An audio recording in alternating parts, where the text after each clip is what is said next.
இன்றைக்கி டியூஸ்டே சமையல் என்னன்னு பார்க்கலாமா?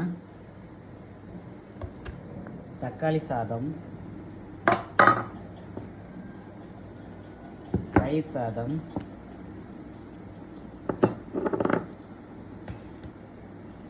கொஞ்சம் ஒயிட் ரைஸ் வச்சுக்கலாம்.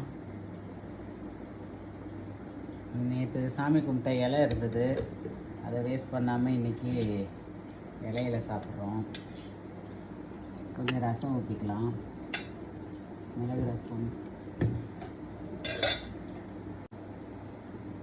ஓட்டை வடை, நேற்று சாமி கும்பிட்டது, கிருஷ்ண ஜெயந்திக்கு சாமி கும்பிட்டது இருக்குது, கத்திரிக்காய் வறுவல், கோவக்காய் மூக்கடலை வறுவல்,